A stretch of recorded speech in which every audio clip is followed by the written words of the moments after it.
주님께서 여러분과 함께 요한이 전한 거룩한 복음입니다. 그때 예수님께서 제자들에게 말씀하셨다. 내가 너희에게 할 말이 아직도 많지만 너희가 지금은 그것을 감당하지 못한다. 그러나 그분 곧 진리의 영께서 오시면 너희를 모든 진리 안으로 이끌어 주실 것이다. 그분께서는 스스로 이야기하지 않으시고 들으시는 것만 이야기하시며 또 앞으로 올 일들을 너희에게 알려주실 것이다. 그분께서 나를 영광스럽게 하실 것이다. 나에게서 받아 너희에게 알려주실 것이기 때문이다. 아버지께서 가지고 계신 것은 모두 나의 것이다. 그렇기 때문에 성령께서 나에게서 받아 너희에게 알려주실 것이라고 내가 말하였다. 주님의 말씀입니다.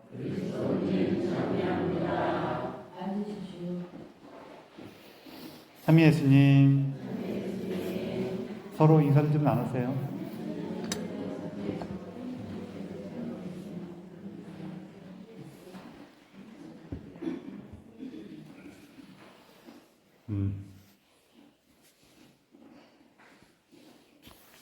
어떤 분이, 물론 농담이었겠지만 그러는 거예요. 자기는 초밥 알레르기가 있대요. 초밥 알레르기가 있어갖고 80개쯤 먹으면 늘 토한대요. 80개 먹어서 토하면은 알레르기일까요?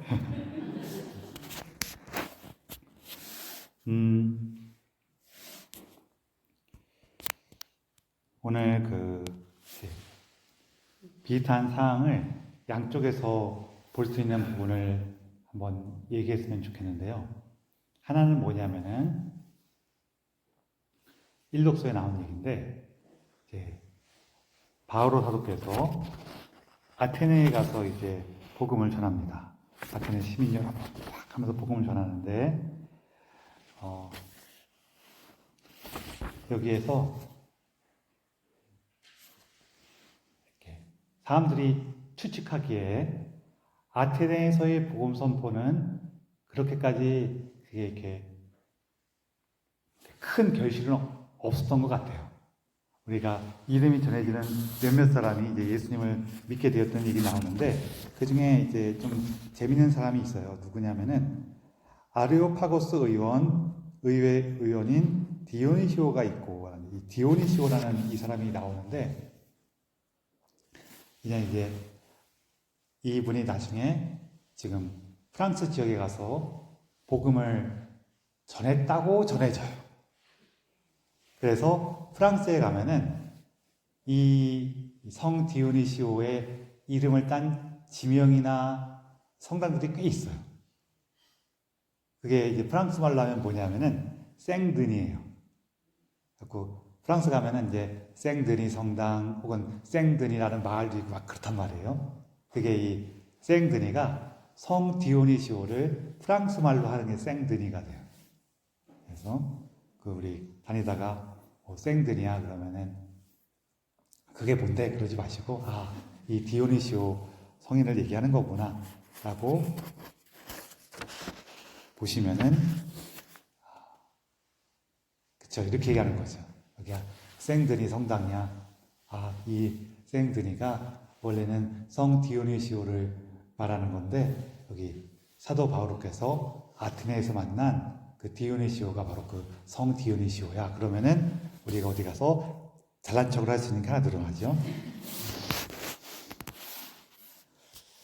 근데 여기서 아테네에서는 사실은 그렇게까지 큰 결실이 있었던 것 같지는 않아요. 그래서 그때 이제 그 장면에서도 이제 특별한 것들이 몇 가지가 있는데, 하나는 바로 사도께서 아테네 사람들에게 복음을 전할 때 어떤 말을 하냐면은, 제가 쭉 둘러보니까 여러분들이 믿음이 참 좋은 것 같다고, 많은 신들을 믿고 많은 신들 안에서 무언가 우리 삶의 길을 찾아가는 것 같은데 그 참 좋다고, 그러면서 여러분이 그 만든 조학성들 중에는, 신상들 중에는 알지 못하는 신에게라고 봉헌한 신상도 있었다는 거예요. 제가 바로 여러분이 알지 못하면서도 믿어왔던 그 신이 누군지를 알려주겠다고. 그러면서 그 사람들의 어떤 갖고 있던 기존의 생각이나 방식을 이렇게 존중해 주면서 거기서 이제 방향을 찾아갔다는 거예요. 이 자체가 좀 특별한 건데, 그럼에도 불구하고 아테네에서는 큰 결실은 없었어요. 없었던 것 같아요. 물론 이거를 우리가 항상 얘기할 때 큰 결실과 작은 결실을 뭘로 나눌까요? 뭘로 나눠요? 예를 들어 내가 한 달에 큰 수입을 월급이라고 할까? 한 달에 수입을 많이 받았어. 그러면은 얼마큼 벌어야지 많이 버는 거예요? 100만 원 벌면 많이 버는 거예요? 200만 원 벌면 많이 버는 거예요? 한 1000만 원 벌면 많이 버는 거예요? 그쵸, 맞아요. 내가 한 일이 좀 요즘에 이번 달은 좀 시원치 않아서 한 50만 원 벌 거라고 생각했는데 막상 100만 원을 벌었어. 그럼 많이 버는 거예요? 조금 버는 거예요? 그럼 많이 버는 거예요. 반면에 내가 이번 달은 뭐가 잘 돼갖고 한 1000만 원 벌을 것 같은데 그런데 한 700만 원밖에 못 벌었어. 그럼 많이 버는 거예요? 조금 버는 거예요? 조금 버는 거예요. 그게 이제 우리가 많다 적다 얘기할 때에는 항상 기준이 뭐냐 이 얘기를 하긴 해요. 다만 이제 사도행전 등장할 때 다른 드라마틱한 사건이 벌어지는 마을들에 비해서는 조금 적지 않았나 싶긴 한데, 반면에 이제 여기가 아테네라는 걸 생각하면은 많은 걸 수도 있어요. 왜냐하면은 아테네는 예수님 시절에도 굉장히 유명한 도시였어요. 이 아테네에 있던 사람들 중에서 우리가 아는 유명한 사람 있죠? 아는 사람 한 명도 없어요? 우리 옛날에 보면은 너 자신을 알라. 소크라테스죠. 그 사람 어디 살던 사람이에요? 아테네에 살던 사람이에요. 아는 사람 있잖아, 이렇게. 그런 것처럼 이제 소크라테스나 플라톤 같은 그런 유명한 철학자들이 있었고, 또 그들이 세웠던 이런 학교들이 있었어요. 그러다 보니까 이 아테네는 예수님 당시에서부터 유명한 곳이었고, 이 시절에 강력한 힘을 가지고 있던 로마 사람들도 여기 아테네뿐만 아니라 몇 군데가 더 있거든요. 그런 도시들로 이렇게 교육을 받으러 오던 곳이에요. 유학을 오던 곳이에요.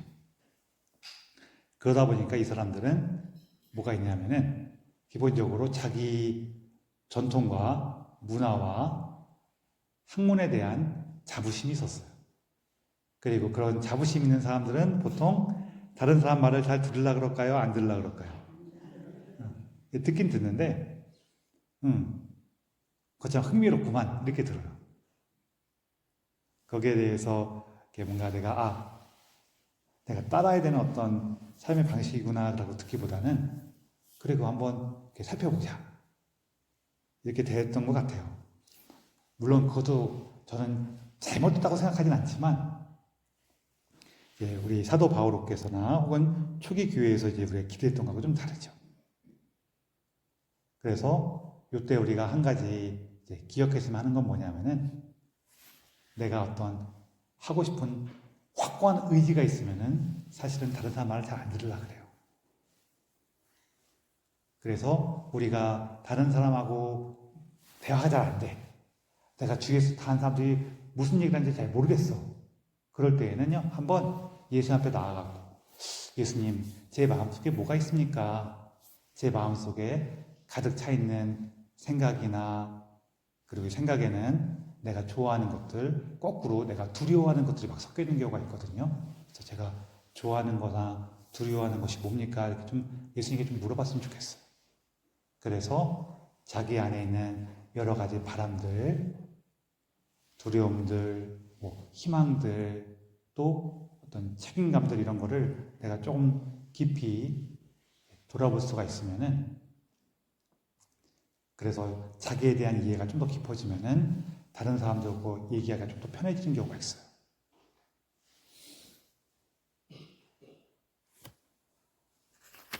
그래서 이제 사람의 그 마음속에 뭐가 있냐가 중요하단 말이에요. 우리도 옛날부터 정해지는 이야기 중에 이런 것도 있잖아요. 제가 이 얘기 너무 좋아해서 종종 얘기하는데, 어떤 스님한테 한 사람이 오더니 그러는 거예요.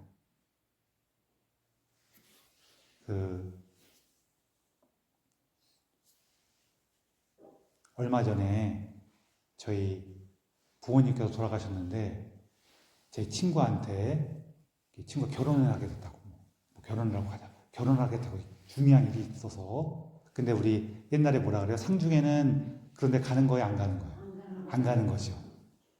근데 제 친구가 이렇게 결혼을 하게 됐는데, 제가 가도 될까요, 안 될까요? 이 친구가 너무 중요한 친구인데 가도 될까요, 안 될까요? 그러는 거예요. 그러니까 스님이 그러냐고, 그럼 가라고 그랬어요. 가도 된다 그랬어요.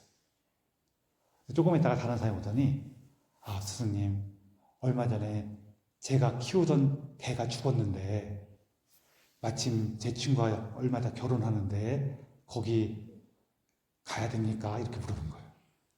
그래서 스님이 가지 말라고 그런 거예요. 그러니까 제자들이 와서 나중에 그 사람들 간다고 물어봤어요. 아니 스님, 어떻게 부모님께서 돌아가신 중요한 일이 있는 사람한테는 가라 그러고, 키우던 개가 죽은, 뭐 슬플 수는 있겠지만 그런 일이 있는 사람한테는 가지 말라 그러고, 그게 왜 그렇게 하셨습니까? 그랬더니 스님이 하신 말이 뭐예요? 그 부모님 돌아가신 데도 와서 물어보는 사람은 그 친구 결혼식에 꼭 가고 싶은 사람인 거고, 그렇죠? 개가 죽었는데 가야 되냐고 물어보는 사람은 가고 싶은 사람이 안 가고 싶은 사람이에요. 안 가고 싶은 사람이라는 거예요. 그러면서 이분이 뭐라고 하시는 거냐면은, 어차피 그 사람들은 내가 뭐라고 해도 자기가 하고 싶은 대로 할 거라는 거예요. 그거를 이렇게 막 고민해갖고 이렇게 할까 저렇게 할까 정말 고민하는 사람은 이 스님한테 와서 물어보지도 안 되는 거예요. 어떤 의미인지 이해가 되시죠?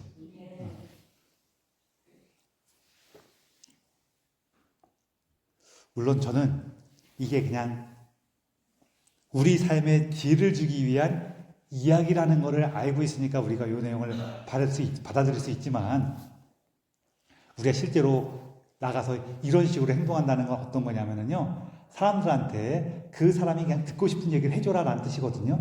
근데 요건 좀 좋지 않다고 저도 생각은 해요. 다만 실제로 삶을 이렇게 살라는 게 아니라, 사람이 다 그런 마음을 가지고 살아가고 있구나라는 걸 이해하라는 거예요. 의미 이해되시죠? 그래서 내 마음속에 가득 차 있는 것들에 따라서 우리가 사람을 바라보고 결정하는 것이 보통 정해져요. 그러다 보니까 조금 전에 말씀드린 것처럼 내가 하느님 앞에 나아가고, 쟤들은 왜 저럴까요? 물어보는 것도 좋은 일이지만, 나쁜 거 아니에요. 하면 좋아요. 쟤들은 왜 저럴까요? 하는 이 질문 못지않게, 예수님, 저는 왜 이럴까요? 저는, 그러니까 자기를 비난하는 의미가 아니라, 내 마음속에 이런 생각도 있고 저런 바람도 있고 이런 두려움도 있고 저런 걱정거리도 있는데, 얘네들은 어디에서 오는 걸까요? 제가 왜 자꾸 여기에 이렇게 흔들리고 끌려다닐까요? 좀 물어보시는 것도 좋아요. 그러면서 이제 복음에서는 예수님께서 이제 성령께서 이끄시는 삶에 대한 얘기를 조금 해주시는데요. 그 부분 중에 어떤 게 있냐면은, 우리가 무언가 하느님께 나아갈 때 그거는 성령께서 이미 우리 안에 계신 것이다 라는 의미로 말씀하세요. 그러니까 뭐냐면은, 진리의 영께서 우리에게 오시면은 우리가 진리를 깨닫게 된다는 거예요. 제가 좀 전에 말씀드린 건 이걸 거꾸로 얘기한 거죠. 내가 무언가 진리로 나가고 있다면은 그거는 내가 뛰어나고 훌륭해서 진리로 나가는 거예요? 아니면은 진리의 영께서 나에게 오셔서 나를 깨우치신 거예요. 나를 깨우치신 거란 말이에요. 그러다 보니까 우리가 이제 살아가면서 하느님의 말씀을 전할 때가 있어요. 이게 단순히 여러분 예수님 믿으십시오 이것뿐만 아니라 야, 이게 더 좋은 것 같지 않아? 저게 더 나은 것 같아. 우리 이렇게 해보자. 이런 것들이 내가 우리 이렇게 해갖고 우리 다 같이 방해보자. 이런 마음으로 해요? 아니면은 우리 이거 해갖고 우리 더 좋아질 것 같아 라면서 해요? 망해보자 그래요? 좋아질 것 같아 라고 하는 거잖아요. 그래서 그것이 정말로 좋은 것이라면은 하느님께서 이끄신 거예요? 내가 훌륭해서 떠올린 거예요? 하느님께서 이끄신 거란 말이에요. 그래서 이렇게 내가 하느님의 뜻을 전할 때에는 이 말은 내가 전하는 것이 아니라 하느님께서 내 안에서 전해 주시는 거예요. 그러면은 이 얘기는 나 빼고 너희들이 들어야 돼요? 아니면은 나도 들어야 돼요? 나도 들어야죠. 우리가 하느님의 뜻을 전한다는 것은 자, 내가 이렇게 하느님의 뜻을 너희에게 전하니 이 불쌍한 것들아 내 말을 들어라. 이게 아니란 말이에요. 하느님 뜻이 우리에게 왔습니다. 그러니 우리 함께 이 말을 들읍시다. 여러분에게 전하지만 저도 함께 듣습니다. 이런 거란 말이에요. 이걸 기억하고 그러면서 상대방이 거기에 응해요. 응한다는 거기 따른다는 것은 우리가 전하는 하느님 말씀에 응답해서 거기에 따른다는 것은 마찬가지로 그분 안에도 성령께서 지금 함께 하신 거예요? 함께 하지 않으신 거예요? 함께 한 거죠. 그럼 우리는 그걸 기뻐하면 돼요.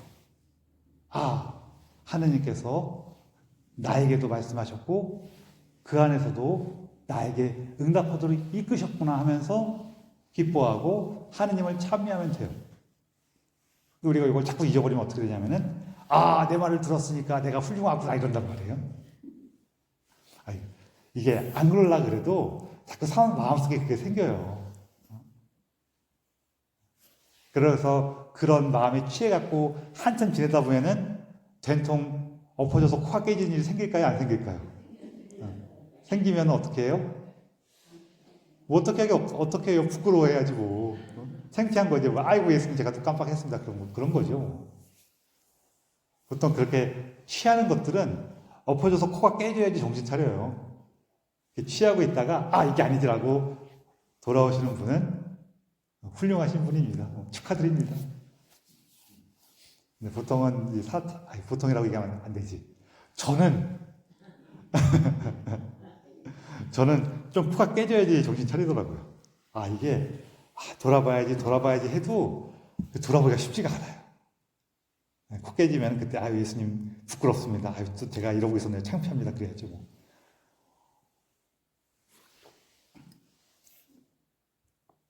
그리고 안 들어주는 사람이면요.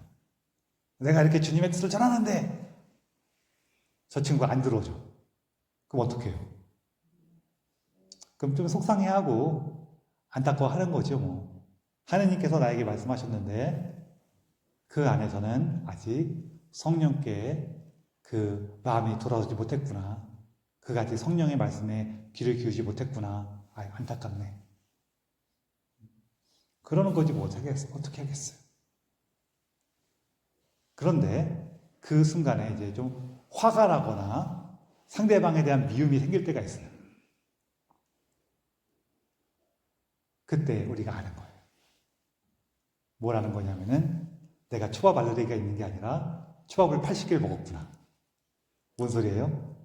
내가 성령의 뜻을 받아서 하느님의 말씀을 전한다고 생각했는데 이렇게 화가 나고 미움이 생기는 걸 보니 성령께서 나를 처음에 움직이셨을지는 모르겠지만 그 뜻 안에서 내가 가면서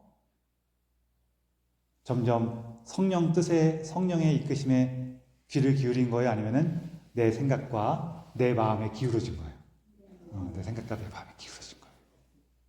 그래서 사실 그런 것들이 표징이 돼요. 내가 화가 막 일어나고 통제할 수 없죠. 조금 화날 수 있죠. 사람이 좀 부족하니까. 그런데 막 이렇게 통제할 수 없을 정도로 화가 막 일어나고 그 미움이 생기면은 아, 이거는 내 생각이었구나, 내 뜻이었구나. 그렇게 눈치를 채는 거예요. 그리고 그게 조금 가라앉으면은 내 뜻이니까 어떻게 하면 돼요? 내가 그것을 내려놓고 절제할 수도 있고, 내려놓고 절제하는 건 그 사람의 성숙함에 달린 거니까 그것도 괜찮아요. 근데 이게 안 내려놔져. 특히 언제? 내가 연약하면 이게 안 내려놔지거든요. 근데 우리는 지금 내 마음속에 있는 것에 그 이유를 알았죠. 이거는 하느님의 뜻이었어요? 내가 원하는 거예요? 내가 원하는 거예요. 그럼 내가 원하는 거면은 어떻게 하면 돼요?